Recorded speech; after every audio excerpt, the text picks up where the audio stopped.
katanya tadi bilang ke saya daging babi itu lebih enak daripada sapi. Iya, kalau yang sudah makan.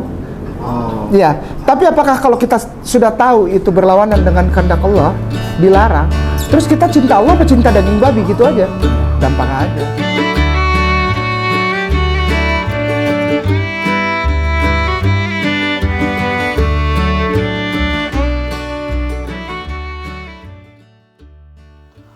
Salam teman-teman, apa kabar? Semoga dalam keadaan sehat dan semangat melakukan segala yang baik sebagaimana yang dikehendaki oleh Tuhan kita Yesus Kristus. Hari ini kita akan membahas tentang makanan. Menurut Alkitab dan ajaran gereja, khususnya gereja Huria Kristen Batak Protestan. Memang agama-agama seperti Yahudi, Islam, beberapa aliran dalam Hindu, Buddha, dan juga beberapa aliran Kristen ada yang mengklasifikasikan makanan ke dalam dua golongan, yaitu makanan halal dan makanan tidak halal atau haram. Secara khusus, HKBP dengan tegas mengatakan, kita percaya dan menyaksikan semua yang diberikan Allah adalah baik. HKBP tidak memantangkan makanan, asal diterima dengan hati yang penuh syukur. Sebab makanan itu menjadi suci oleh karena firman Tuhan dan doa. Berikut, imanlah yang menyucikan pemberian Allah. Manusia tidak menjadi suci hanya karena mengindahkan bermacam-macam pantangan terhadap makanan. Dan yang terakhir, tidak boleh Injil menjadi terbelakang hanya karena pantangan makanan atau tradisi. Nah, pasti banyak ayat Alkitab yang bisa dijadikan landasan biblis tentang kesaksian ini. Namun dalam video kali ini kita hanya mengutip beberapa ayat Alkitab yang berhubungan dengan hal tersebut, yaitu tentang makanan halal dan haram.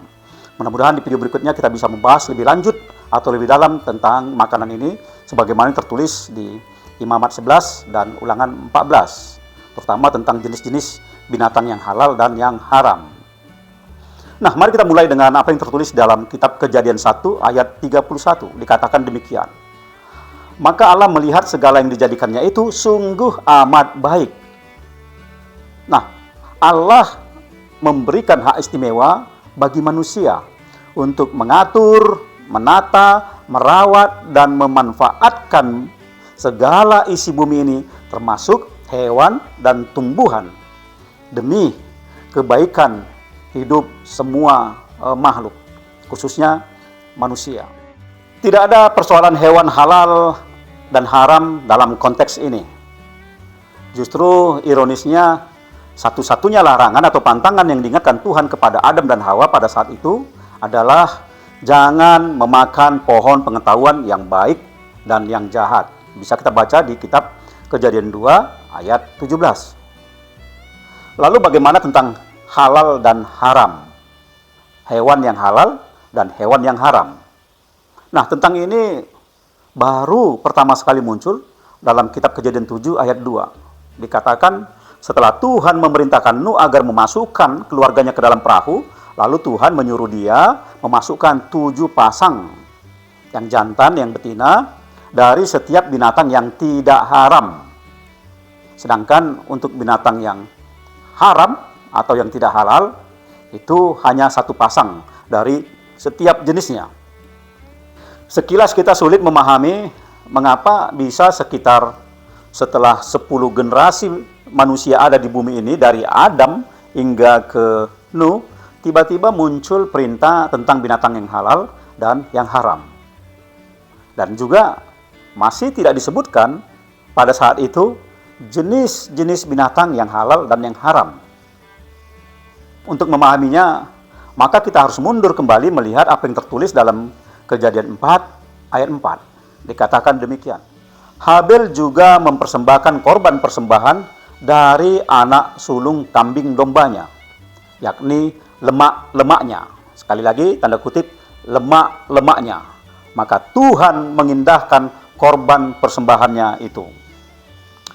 Jelas sekali bahwa binatang haram dan tidak haram pada awalnya hanya berkaitan dengan ibadah kurban syukuran, bukan dalam konteks kurban penghapusan dosa atau kurban penebusan dan juga kurban kekudusan. untuk memelihara atau menjaga kekudusan seseorang atau sekelompok orang yang membedakannya dari orang-orang atau kelompok yang lain. Haram dan halal bukan dalam kaitan kenajisan atau kejijikan. Seperti hewan babi dianggap hewan yang paling haram dari segala hewan yang haram karena dia sangat menjijikkan, jorok, dan dianggap banyak mengandung bibit-bibit penyakit. Tentang babi ini yang mendapat perlakuan sangat diskriminatif, yang sangat hina dari segala jenis hewan. Saya jadi teringat dengan apa yang kami alami beberapa tahun lalu ketika masih sekolah. Duduk-duduk dengan seorang teman santai untuk mengikuti kegiatan selanjutnya. Tiba-tiba dia dikejutkan dengan lompatnya seekor kucing tepat di samping teman saya ini. Secara spontan, refleks dia berkata, "Babilah kau kucing." Bayangkan teman-teman. Untuk menghina, marah kepada kucing pun dikatakan babi. Babilah kau kucing. Betapa rendahnya babi tersebut. Nah, pada umumnya semua hewan pasti kotor dan banyak mengandung bibit penyakit. Tidak ada satupun hewan yang betul-betul bersih. Kalau mau makan, dia basuh, dia bersihkan semua makanannya, lalu dia bersihkan semua kotorannya, tidak ada. Semua hewan pasti kotor, pasti mengandung bibit penyakit. Kambing pun, sapi pun yang makanannya rumput mentah segar sekalipun, pasti akan mengandung bibit penyakit. Termasuk ayam liar, pasti mengandung bibit penyakit. Andai kata kenajisan, dalil kenajisan atau keharaman hewan ini hanya berdasarkan kejijikan atau hewan yang kotor banyak mengandung bibit penyakit, saya ragu nanti suatu saat hal ini bisa dibalikkan. Bagaimana jika babi dipelihara dengan baik, nutrisinya baik, higienisnya baik, sanitasinya baik, semua dilakukan secara baik, apakah dia masih tetap diakui sebagai hewan yang haram atau tidak haram? Sementara saya katakan tadi, ayam yang dilepas bebas pun dia akan menjadi mengandung bibit penyakit dan memakan segala apa yang kotor. Nah, ini kalau dalil atau alasan keharaman itu berdasarkan, peringkatnya hanya berdasarkan kejijikan atau kenajisan. Kenapa babi haram? Itu Ustadz, karena babi itu makhluk yang kotor. Lalu kemudian yang nanya bales, kalau babinya sudah dimandiin boleh? Tetap nggak boleh. Kenapa? Karena babi itu ada cacing pitanya. Lah kalau babinya sudah disterilin nggak ada cacing pita, apakah boleh? Nggak juga. Kenapa? Karena babi itu gennya sama kayak manusia.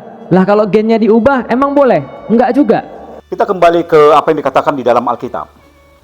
Setelah air bah reda, maka Tuhan mengulang kembali berkat-Nya kepada manusia melalui Nuh, sama seperti kepada Adam dan Hawa sebelum mereka jatuh ke dalam dosa.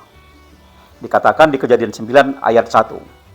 Lalu Allah memberkati Nuh dan anak-anaknya, serta berfirman kepada mereka, "Beranak cuculah dan bertambah banyaklah, serta penuhilah bumi.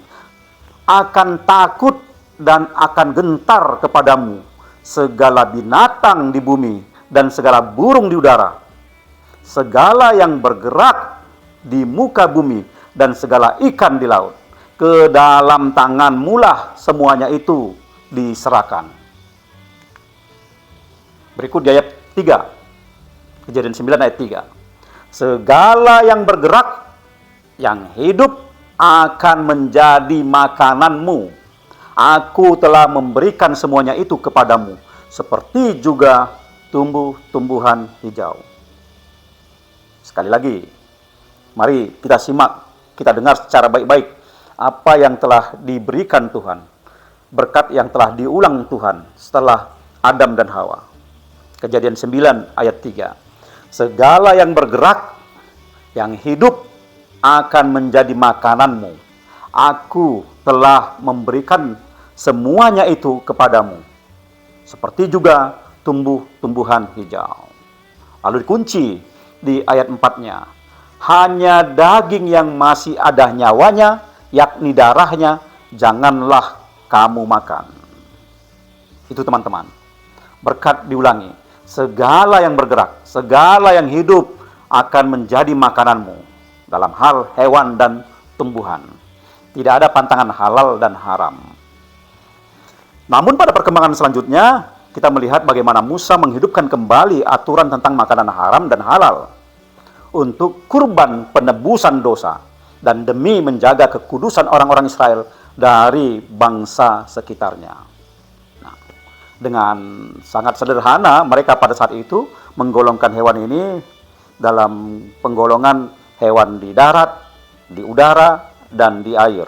Itu jenis penggolongannya. Lalu dilihat lagi dari bagaimana bentuk fisiknya, termasuk bentuk kakinya. Ada yang berkuku belah, ada yang tidak. Lalu ada yang bergigi taring, ada yang tidak. Dilihat juga dari makanannya. Ada hewan yang memakan rumput dan buah-buahan. Ini tergolong binatang yang halal. Sedangkan hewan-hewan yang memakan daging digolongkan sebagai hewan yang haram, tidak boleh dimakan. Dan ada juga penggolongan hewan berdasarkan kegunaannya di dalam kehidupan manusia. Apakah kegunaan langsung atau sebagai teman untuk menjaga keamanan hidup manusia. Nah, dalam kurban penebusan dosa dan kekudusan, orang Israel menggunakan jenis hewan yang sama dengan apa yang dilakukan oleh Habel. Dan dengan tegas, mereka menolak beberapa jenis hewan yang digunakan oleh bangsa-bangsa lain.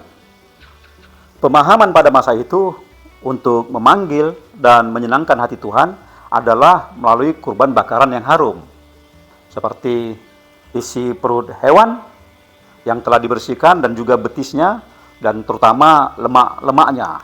Jika ini dibakar nanti, asap dan aromanya akan sampai kepada Tuhan, dan ini akan menyenangkan hati Tuhan. Jika dikaji berdasarkan ilmu agama-agama, ada dua model kepercayaan yang sangat mempengaruhi munculnya larangan tentang hewan haram dan hewan yang tidak haram, yaitu model Deus Otiosus dan totemisme. Apa itu Deus Otiosus dan totemisme? Nah, demikian. Deus Otiosus dipahami secara sederhana adalah dewa atau ilah yang bersembunyi, ilah yang kecewa. Setelah dewa ini, sang pencipta ini menciptakan manusia dan segala isi bumi ini, dia memberikan hak-hak istimewa kepada manusia, namun banyak manusia melakukan kejahatan-kejahatan yang sangat-sangat tidak diinginkan oleh sang pencipta.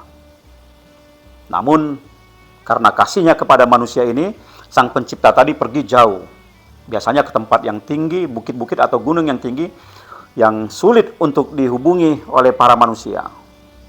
Nah, setelah manusia mengalami kehidupan yang semakin kaos, saatnya mereka rindu untuk kembali bisa berinteraksi kepada sang pencipta, lalu mereka berusaha memanggil sang pencipta tersebut. Doa-doa dipanjatkan, mantra-mantra diucapkan, suara-suara gemuruh didendangkan, ditabuhkan, dan juga ditambah dengan wangi-wangian yang dibakar. Bagi para manusia peternak, tentulah hewan dengan daging-daging yang wangi, lemak-lemak yang wangi, dibakar untuk mengundang aromanya akan sampai kepada sang pencipta, sehingga dia menjadi luluh hatinya, berbalik kembali dan datang menemui manusia ciptaannya ini yang telah jatuh ke dalam dosa.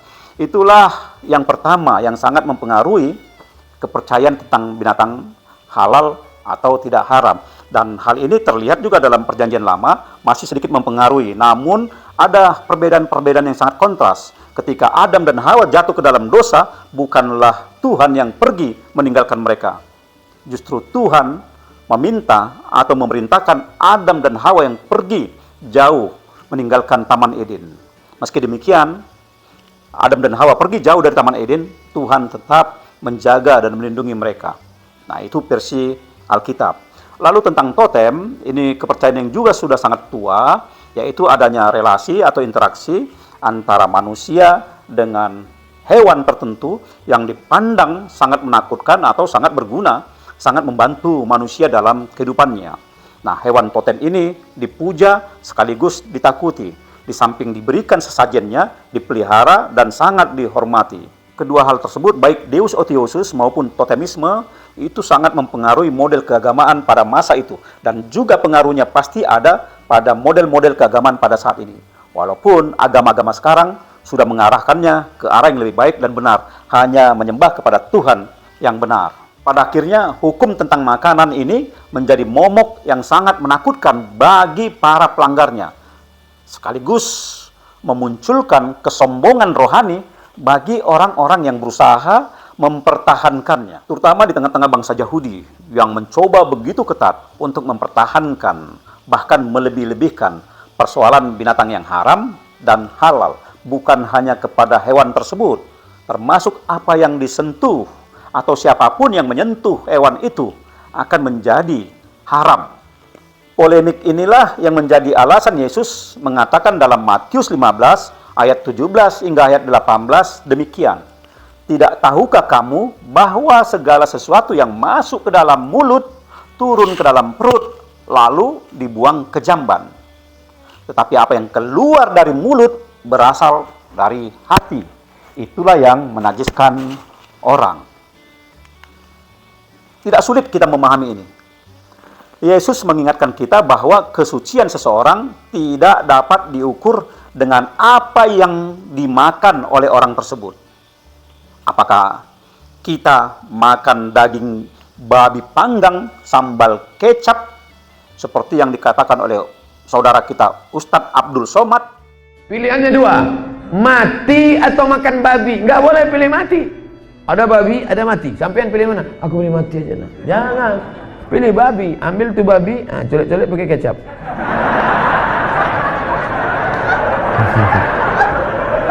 Nggak boleh pilih mati. Atau kita makan sate kambing, bumbu kacang, bumbu padang, semua itu sama saja. Akan masuk ke dalam perut dan sisanya sama-sama terbuang ke jamban. Bisa dibuktikan, tidak ada perbedaan antara sisa makanan halal dan sisa makanan haram yang dibuang ke jamban. Baik teksturnya, warnanya, juga aromanya. Tak ada bedanya. Mungkin kalau dia halal, aromanya lebih wangi, haram, aromanya lebih bau. Tidak ada perbedaannya. Semua sama-sama dibuang ke jamban. Nah, oleh sebab itu, kepada para muridnya, kepada para ahli Taurat, kepada para Farisi, juga kepada orang banyak yang mendengarkannya, Yesus dengan tegas menegur mereka bahwa kesucian dan kenajisan seseorang hanya dapat diukur dari apa yang ia katakan dan sekaligus apa yang ia lakukan. Karena perkataan dan perbuatan itu berdasarkan hati. Itulah sesungguhnya yang berkenan di hadapan Tuhan. Apa gunanya kamu makan makanan halal di restoran yang mahal, tetapi ucapanmu, perkataanmu hanya mengumpat, memaki, merendahkan atau menghina orang lain? Bukankah demikian kamu sudah sama saja mencemari, mengotori diri sendiri? Maka jika ada dari antara teman-temanku sekalian yang sedang berpantangan dengan beberapa jenis makanan, biarlah itu semata-mata hanya karena berdasarkan alasan kesehatan, bukan hal-hal yang lain, hanya manfaat kesehatan. Paulus menegaskan ini di dalam 1 Korintus 6 ayat 12. Segala sesuatu halal bagiku, tetapi bukan semuanya berguna. Segala sesuatu halal bagiku, tetapi aku tidak membiarkan diriku diperhamba oleh suatu apapun. Silakan, segala sesuatu halal bagi kita, tetapi lihat kegunaannya. Karena jenis makananmu tidak akan bisa menjadi acuanmu, acuan kedekatanmu kepada Tuhan. Yakinlah itu. Jenis makananmu tidak menentukan kedekatanmu kepada Tuhan. Jangan-jangan justru itu yang menjadikan dirimu semakin jauh kepada Tuhan, jatuh ke dalam perangkap kesombongan rohani. Dan sesungguhnya kamu sangat terpuruk dalam hal-hal yang jasmani. teman-teman, terima kasih sudah menonton video ini. Semoga bermanfaat, terutama kepada warga gereja, warga HKBP, atau siapapun yang mendengarkan ini. Tuhan memberkati. Salam.